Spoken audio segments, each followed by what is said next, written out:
네, 안녕하세요. 제 이름은 박우용이라고 합니다. 저는 NIH에서 리서치 펠로우로 연구를 하고 있고, 오늘 발표할 내용은 암세포가 어떻게 본인의 세포 사멸을 전략적으로 사용해서 메타스타틱 허들을 뛰어넘고 결국에는 전이에 성공하게 되는지 그 기작에 대한 연구를 발표하게 되었습니다.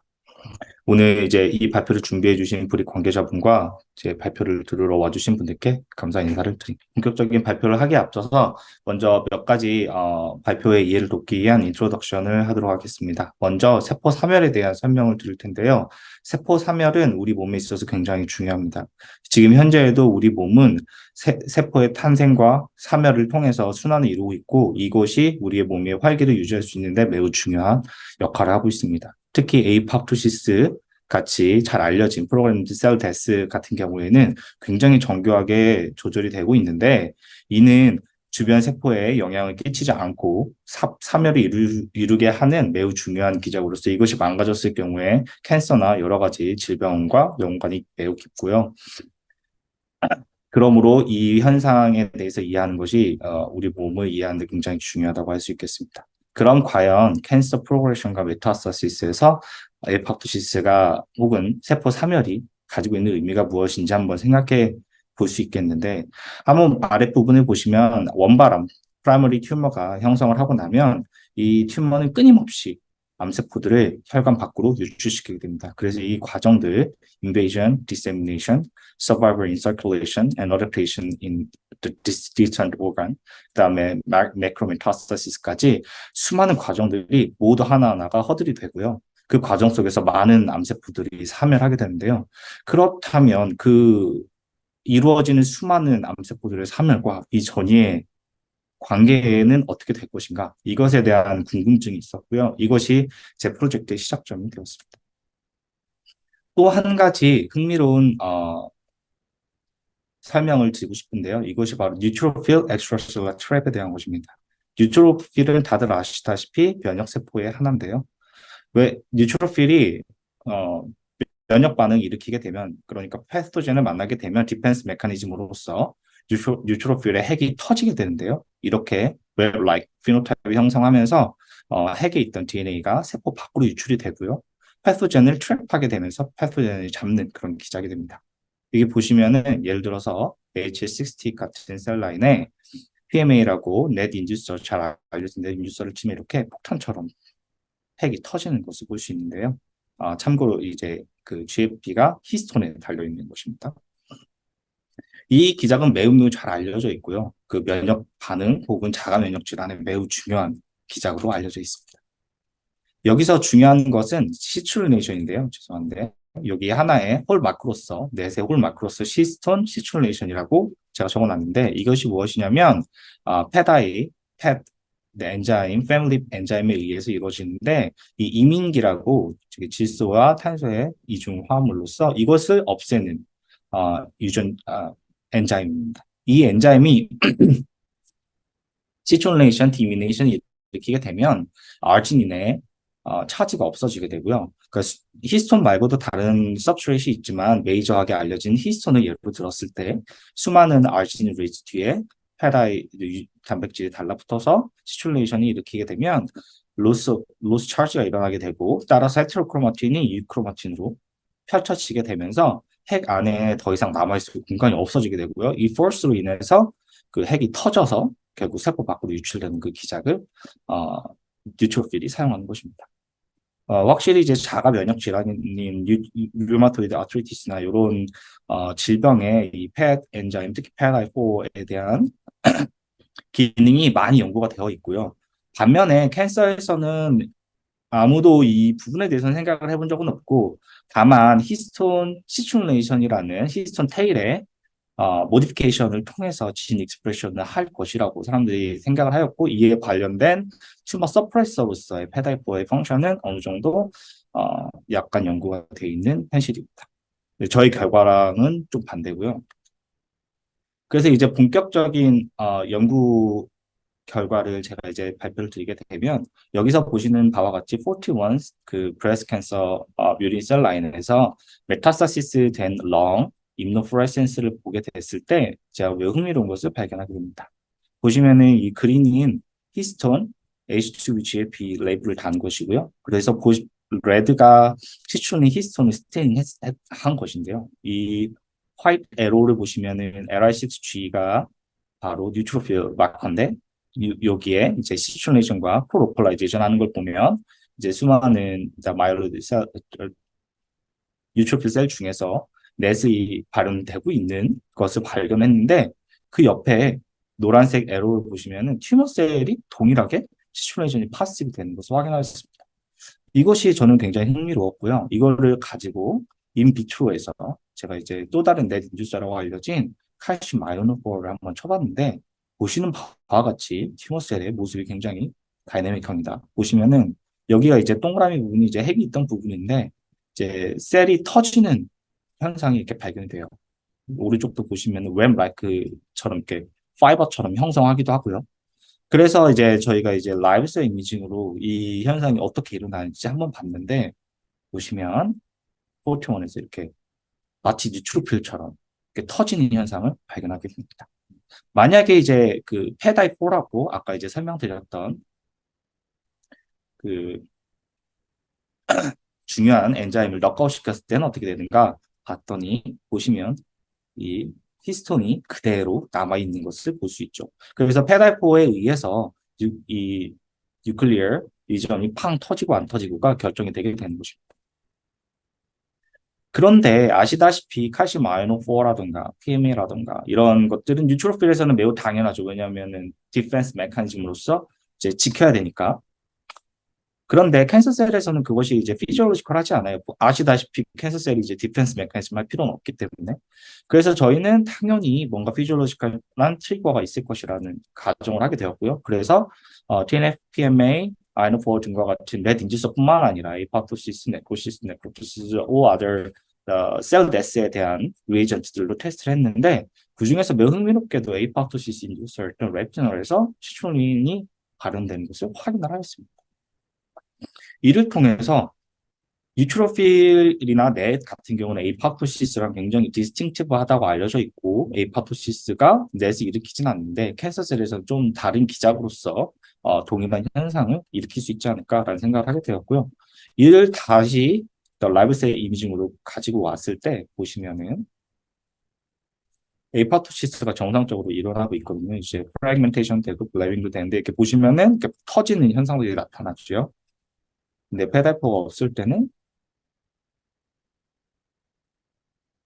쉐잉크가 되고 그대로 스테이 되는 현상을 볼 수가 있었습니다. 이것이 이제 에이파토시스가 결론적으로 이제 파이널 아웃컴이 이렇게 돼야 되는데 이제 페달포가 있을 경우에는 이런 식으로 현상이 나타나는 것을 확인할 수가 있었고요. 오른쪽에 이제 웨스턴 블라드 데이터를 보시면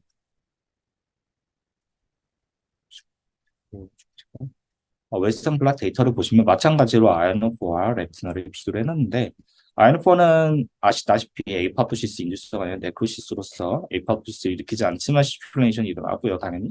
근데 레티나 같은 경우에는 에이파토시스를 일으키지만 살짝 타이밍이 늦지만 시츄레이션이 증가하는 것을 확인할 수가 있습니다. 이를 통해서 에이파토시스가 히스톤 시츄레이션뿐만 아니라 핵을 터트리는 뉴클리오 익스퍼션도 죄송합니다. 일으킨다는 것을 확인할 수가 있었습니다. 그래서 보시면 지금까지 제가 발견한 이 현상이 에이파토시스라고 보기에는 이 아웃컴이 현저하게 다르고요. 그렇다고 넷이라고 보기에는 오리진도 다르고 펑션도 다를 것이고 어, 그리고 트리거 그러니까 메커니즘도 다를 것이라고 생각을 해서 저희가 이제 터미놀로지를 익스퍼전, 뉴클리 익스퍼전이라고 붙이게 되었고요. 그리고 이제 뉴클릭 익스퍼전 프로덕트라는 이름으로 이제 그 바깥 엑스트라셀러 스페이스로 나온 것들을 명명하게 되었습니다. 그래서 장기적으로는 이제 뉴클릭 익스퍼전이 넷이나 그 관련된 것들을 다 포함하는 그 큰 바운더리 내에서의 터미놀로지가 되기를 희망하고 있습니다. 그 다음으로 넘어가서는 과연 이 현상이 뭐 예를 들어서 100나 1000 중에 한 개인가 두 개인가 매우 마이너한지 메이저한지 보기 위해서 파퓰레이션 레벨에서요. 그래서 이제 그 아까 사용했던 히스톤 레이블드 된 셀을 싱글셀 트래킹을 해서 그 알고리즘을 디벨롭 했고요. 했을 때 보시면 이제 그 크로마틴 익스pansion, 그러니까 뉴클리어 에어리어가 어떻게 익스pansion 되는지를 본 것과 그 다음에 이제 이렇게 샤프하게 늘어나서 팡 터지는 이 현상, 이제 뉴클리어 익스퍼전이 일어나는 것을 퍼센테이지로 했을 때 얼마나 많은 셀들이 언더고잉 하고 있는지를 봤는데요. 보시면 확실하게 넉아웃 대비해서 Y 타입이 증가하고요. 에이파토시스 일어날 때요. 그 다음에 슬로우 에이파토시스인 경우에도 이렇게 쫙 올라가는 경우, 그리고 넉아웃일 때는 내려가는 걸 확인할 수가 있고요. 퍼센테이지도 그 타임과는 상관없이 에이파토시스가 인덕션이 되었을 때 70% 정도 누클릭 버전이 일어나고 나머지는 넉아웃에서는 일어나지 않는 것을 확인할 수가 있었습니다. 그 다음으로의 질문은 과연 이 에이파토시스가 진짜 스페시픽하게 뉴클리어 익스퍼션을 일으키는 것인가? 왜냐하면 이제 레티놀이라든가 스테로스포린이라든가 여러 가지 에이파토시스 인듀서들이 단순히 에이파토시스만 건드는 것이 아니기 때문에 그것을 확인하기 위해서 캐스페이지 3 혹은 9 내에 얼마나 중요한지를 확인하기 위해서 SHRN을 통해서 캐스페이지 3를 했을 때 뉴클리어 익스퍼션 레벨이 확 주는 것을 볼 수가 있었고요. 그 다음에 이제 iCas9 시스템이라고 해서 나중에 이제 이것은 인비보에도 사용을 할 것인데 이 컨스트럭트를 트랜스덕션된 세포를 사용했는데 이 컨스트럭트가 들어가게 되면 이 AP1903이라는 논톡식한 드럭을 쳤을 때 이 세포는 캐스페이지 9만 굉장히 스페시픽하게 액티베이션이 되고요. 결론적으로 캐스페이지 3가 액티베이션 되면서 에이파토시스가 일어나게 되는 굉장히 스페시픽한 패스웨이를 보여주는데 그 경우에도 뉴클리릭 버전이 정확하게 발현되고 있다는 것을 통해서 캐스페이지가 매우 매우 중요하다. 그리고 뭐 데이터를 가져오지가 않았지만 굉장히 이제 캐노니컬 패스웨이라고 알려진 네비드 클락스나 베네드 클락스, 비셀트 하는 그런 드럭에서도 동일한 현상을 보이는 것을 확인할 수가 있었습니다. 그래서 에이파토시스가 굉장히 스페시픽하게 뉴클리릭 버전을 인듀스 시킨다. 그럼 그 다음에 그 에이파토시스가 뭐 캐스9, 캐스페이지 3, 9이 굉장히 중요하다고 하는데 그것이 왜 중요한가? 그럼 그 다음에 이제 우리가 세웠던 하이포테시스는 바로 칼슘이었습니다. 왜냐하면 페달4 엔자임이 칼슘에 매우 디펜던트 했기 때문인데요. 보시는 바와 같이 레티널을 딱 쳤을 때 그 멤브레인의 포어가 뚫리면서 칼슘 인플럭스가 일어나게 되고요. 크로마틴 익스펜전 초록색보다 먼저 칼슘 인플럭스가 선행되는 것을 볼 수가 있습니다. 이를 통해서 저희의 하이포테시스는 더 강화가 되었어요. 그래서 칼슘이 먼저 인플럭스가 일어나서 페다이포랑 만나게 되는 그 시점, 그러니까 포어를 캐스페이지가 뚫어주고 페다이포가 인텍트한 그 시점에서 칼슘이 만나게 되면 히스톤의 시츄레이션이 증가하게 되고 이를 통해서 뉴클리어 익스퍼션이 일어난다는 것을 이제 하이포테시스를 갖게 되었고 이제 넉아웃 같은 경우에도 칼슘 인플럭스는 그대로 일어난다. 그래서 페다이포가 에피스테틱하게 더 다운스트림이 있다는 것을 확인을 했고요. 그 다음에 이제 EGTA나 밥타 AM 같이 엑스트라셀룰라, 인트라셀룰라 칼슘을 제거했을 때 뉴클리어 익스퍼션은 사라지고 에파토시스는 그대로 일어나게 되거든요. 죄송합니다. 그 상황에서 뉴클리어 익스퍼션이 억제되는 것을 통해서 에이파토시스의 하위 단계에서 칼슘 인플럭스가 있고 그 인플럭스에 의해서 액티베이션 되는 페라이포가 뉴클리어 익스퍼션 조절에 매우 중요하다. 이런 것을 확인했습니다. 그 다음 질문은 그럼 과연 페라이포가 뉴클리어 익스퍼션 혹은 페라이포 itself, 튜머에 어떤 영향이 있는가를 보았는데 보시는 바와 같이 페라이포가 넣었을 때 전이가 굉장히 줄어드는 것을 볼 수가 있습니다. 물론 프라이머리 튜머도 이 모델, 포트온 모델에서는 살짝 줄지만 메타스타시스에 대한 영향과는 비교가 불가능할 정도로 메타스타시스 굉장히 많이 줄었고요. 세컨 모델에서는 프라이머리 튜머가 차이가 없었고 메타스타시스에서는 주는 현상을 통해서 전이에 굉장히 특이적인 효과를 보이는구나라는 결론을 내릴 수 있었고요. 그래서 로스 페라포가 메타스틱 어빌리티를 매우 줄인다. 그 다음에 이제 나오는 질문은 뭐였냐면, 그럼 페달포가 다이렉트하게 가느냐, 아니면은 페달포가 이 뉴클릭 버전을 통해서 메타시스를 조절하느냐에 대한 질문이 저에게 있었는데, 그것에 대답하기에 앞서서 먼저 인비보에서 실제로 페다이포의 어, 메타시스 과정 중에서 뉴클리어 익스펄션이 일어나는가를 보고 싶어서 제가 이제 동물의 테일베인으로 세포를 찌르고 그 다음에 세포를 인젝션을 한 다음에 캐스페이지 3, 7에 대한 마커로 재봤거든요. apoptosis rate in after 24 hours에 한 아, 50% 60% 정도 사멸을 하게 되는데 그 중에서 와일드 타입 같은 경우에는 그 중에 절반 정도가 뉴클리어 익스펄션을 겪는다는 것을 몇 것은 그렇지 않다는 것을 확인했습니다. 또 이제 또 하나 이제 아까 처음에 했던 이뮤노프레센과 같이 이거는 이제 지스택으로 봤을 때 보시는 바와 같이 이렇게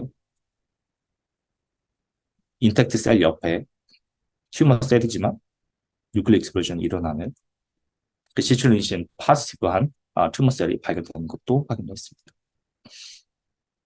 그 다음이 이제 아까 어, 나왔던 그 질문에 대한 대답인데요. 과연 뉴클리어 익스플로전 itself 메타스타시스를 조절할 수 있느냐? 그래서 저희가 이제 이때 굉장히 이제 테크니컬 프로블럼에 처해 있었습니다. ICAS9 시스템 사용하기 전까지는. 왜냐하면 뉴클리어 익스펄전을 일으키기 위해서는 에이파토시스를 일으켜야 하고 에이파토시스를 일으키려면 톡식한 트럭을 쳐야 되는데 톡식한 트럭을 치면 톡식한 트럭을 그 컴플렉스에서 제거하기가 굉장히 힘들었기 때문에 이것을 인비보에서 확인하기가 굉장히 힘들었는데 ICAS9 시스템을 통해서 논톡식한 뉴클리어 익스펄전 프로덕트와 에이파토 데브리스를 하베스트 할 수 있었고요. 이거를 이제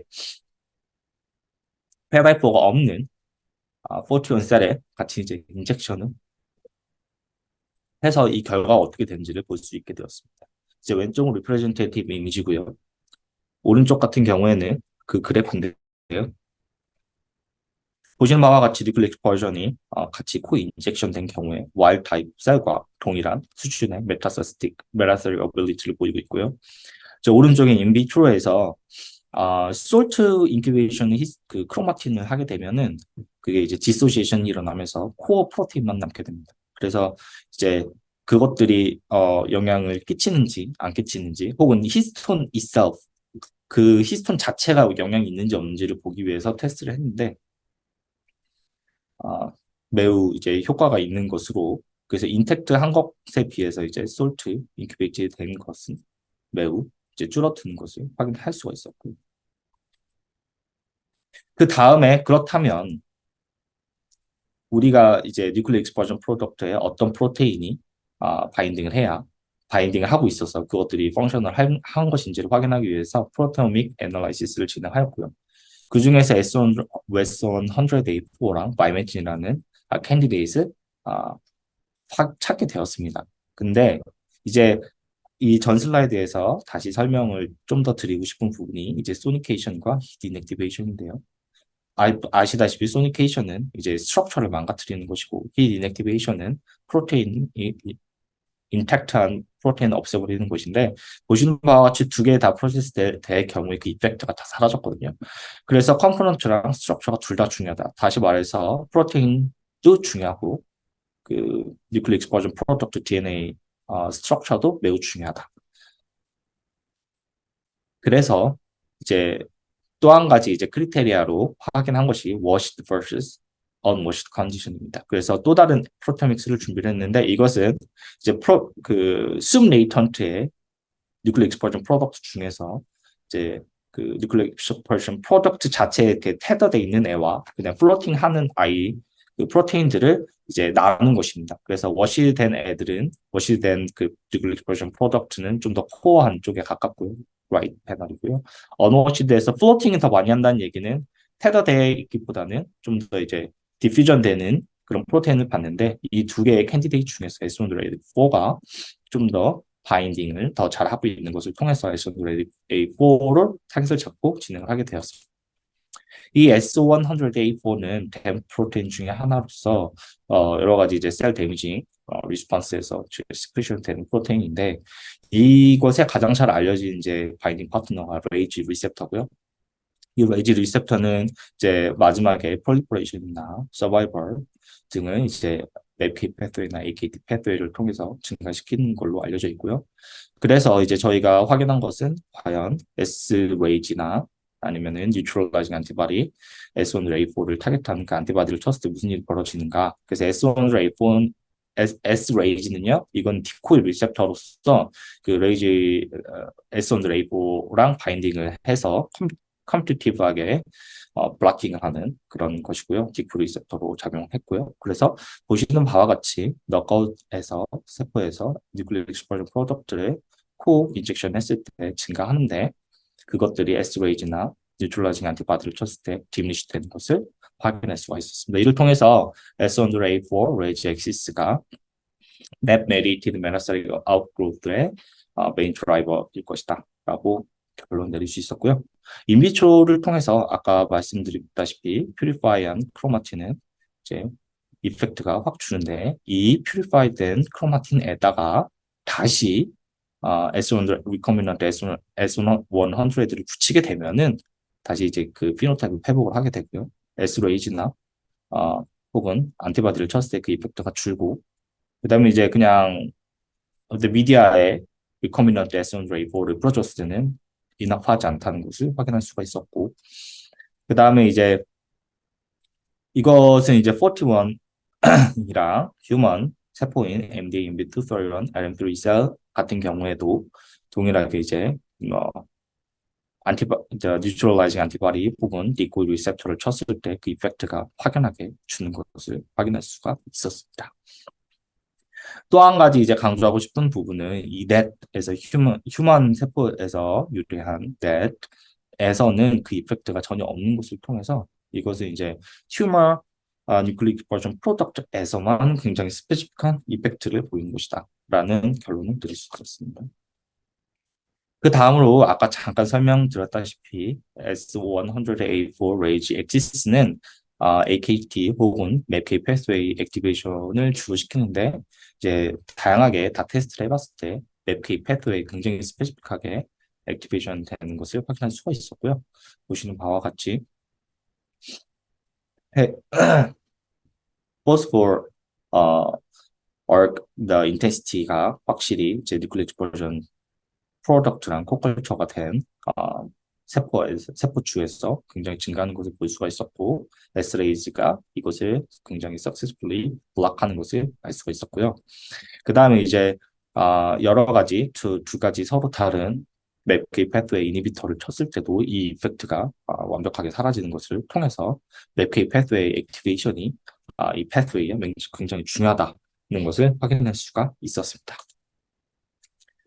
그 다음으로 지금까지는 아시다시피 apoptosis, calcium influx, paradigm activation, 그다음 nucleic explosion, 그리고 nucleic explosion에 대한 nucleic explosion 프로덕트가 S1A4랑 RAGE 그리고 MAPK pathway를 통해서 metastatic outgrowth를 증가시킨다는 걸 확인했는데 이제는 거슬러 올라가서 왜 렁 메타스타시스가 굉장히 스페시픽한가에 대한 질문을 하게 되었어요. 그래서 이제 확인한 결과로서 이오스7원이라는 마우스 모델에서 처음에는 이제 페달포 레벨이 없는데 이제 렁에서 튜머를 인젝션을 메밀펠페 때 하고요. 이제 한 달이 지났을 때 이제 렁에서 콜로나이즈된 튜머를 빼서 다시 이제 리인젝션을 시키는 그 사이클을 두 번, 세 번, 네 번을 겹치게 되면 페달포 레벨이 굉장히 영구적으로 증가하는 것을 확인했습니다. 이거는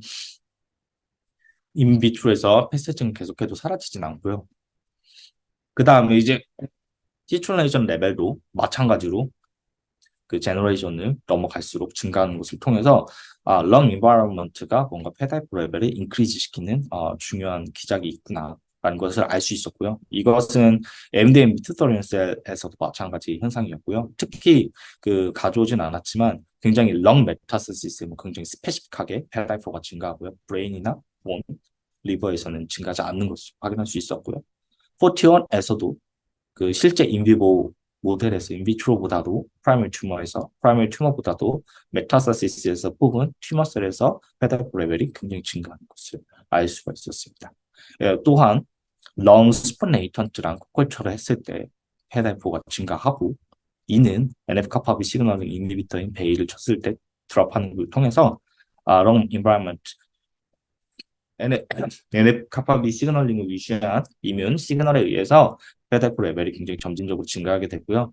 이것 자체가 뭔가를 영향을 끼친다기보다는 그 향후 세포가 죽을 때 그 뉴클리어 익스퍼전에 대한 포텐시에이션을 시키는 역할을 하게 되는 것이고요. 그래서 다른 그 프라이머리 튜머라든가 다른 메타스시스에서보다도 이제 렁에 간 튜머 셀들이 페다이프 레벨이 증가되어 있고 이들이 죽을 경우에 뉴클리어 익스퍼전은 할 기회가 많아지기 때문에 이펙트가 더 큰 것이라고 판단이 됩니다.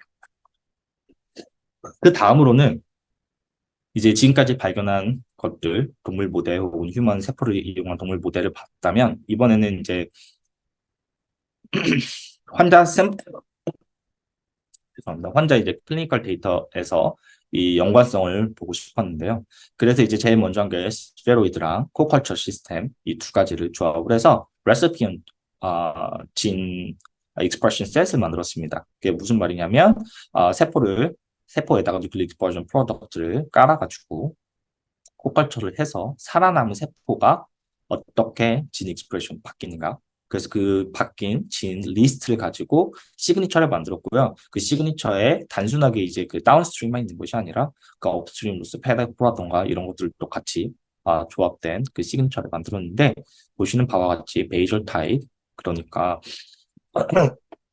트리플 네거티브 타입이라던가 아니면 여기서도 이제 트리플 네거티브 타입의 long specific metastassis에서 굉장히 significant한 separation 보이는 것을 확인할 수가 있었고요. 재밌게도 동일한 코홀트에서 brain specific metastasis 혹은 bone, liver metastasis에서는 그 앞선 그 결과와 마찬가지로 어, 오직 렁에서만 스페시픽한 이펙트를 보이는 것을 확인할 수가 있었습니다. 그 다음으로는 과연 우리가 넷 말고 넷 그러니까 뉴트로필에서 나는 넷 말고 그 튜머 뉴트로필 뉴클리어 익스퍼전 프로덕트를 디텍션 스페시픽하게 할 수 있을까 그리고 그것을 통해서 우리가 프리딕션 할 수 있는가에 대한 질문에 대답을 하기 위해서 이제 휴먼 넷과 그 다음에 넷 그리고 여러 가지로 이제 프로테오믹 애널라이시스를 다시 진행을 했고요. 이거는 결과가 굉장히 흥미롭게 나온 게 뭐냐면 마우스 같은 경우는 S100A4라는 프로테인 나왔는데 여기서는 이제 S100A4가 안 나왔고요. 대신에 이제 HMGB 시리즈 프로테인 나왔는데 얘도 그 이 프로테인들도 마찬가지로 댐 프로테인이고요. 그래서 HMGB3라는 프로테인이 마지막에 캔디데이트로 뽑혔고 그래서 뉴클릭 익스퍼전 프로덕트를 디파인하는 시트롤린, HMGB3 그리고 MPO 마이너스 뉴트로필이 아니어야 되니까요. 그래서 그것들 그리고 넷은 MPO 플러스 HMGB3 마이너스 시트롤린 플러스를 했을 때 굉장히 디스팅티브하게 구분되는 것을 확인을 하였고요. 브레스트 캔서, 렁 캔서, 블래더 캔서 페이션트에서 발견되는 것을 확인할 수가 있었습니다. 이를 통해서 그 휴먼 페이션트에서도 뉴클릭 익스퍼전이 실제로 발견된다는 것을 확인할 수가 있었습니다. 그래서 지금까지의 이제 그 결과를 종합해 보자면 랑 인바이러먼트 NF 카파비 시그널링 미시한 랑 인바이러먼트에 의해서 페다이프 레벨이 포텐시에이션 되고요. 레벨이 올라가서 그때 이제 적응하지 못한 세포들이 그 주변에서 죽게 되면 뉴클리어 익스펄전이 일어나게 되고 그 옆에 살아남아 있던 휴먼셀이 그것을 그 시그널을 받아서 S1ray4를 통해서 혹은 HMGB3를 통해서 영향을 받게 되고요. 이 패스를 통해서 맥케이 패스웨이 액티베이션 시킴으로써 프롤리퍼레이션이나 이런 것들에 이득을 보게 되고 따라서 메타스타시스에 대한 허들을 극복하고 매크로 메타스타시스로 나아가게 하게 됩니다. 이것은 이제 퓨처 플랜에 대한 것인데요. 지금까지는 굉장히 로컬한 이펙트를 많이 봤습니다. 왜냐하면 뉴클리어 익스퍼전 프로덕트가 굉장히 비스커스하고요. 그래서 런 인바이러먼트에서도 굉장히 이제 로컬하게 일어난다고 생각을 하고 있고요. 그런데 만약에 이제 그 뉴클리어 익스퍼전이라는 것이 세포 사멸과 매우 밀접한 연관이 있기 때문에 세포 사멸을 일으키는 대표적인 것들, 그러니까 케모테라피라든가 이뮤노테라피라든가 우리가 알고 있는 모든 테라피는 결국에는 튜머셀을 죽이는 것이기 때문에 그럴 경우에 짧은 시간 안에 많은 세포를 죽이게 되면 뉴클리어 익스플로전이 포텐시에이션 돼 있지 않더라 하더라도 헤테로지니티에 의해서 뉴클리어 익스플로전이 일어나는 튜머셀이 생길 것이고 그러면은 그것이 그 이 테라피 혹은 그 향후 그 이후에 어떤 영향을 끼치는지가 굉장히 궁금하게 되었고요. 따라서 지금 현재는 그 부분에 굉장히 집중해서 연구를 수행하고 있습니다. 저는 이제 리양 랩에서 이제 연구를 진행하고 있고요. 이 연구는 저스틴이라는 매우 훌륭한 이제 그레이주에이트 스튜던트와 함께 진행을 한 프로젝트고요. 다양한 랩 멤버와 여러 코어 시스템, 코어 퍼시티가 도움을 많이 받아서 연구를 진행하게 되었습니다. 감사합니다.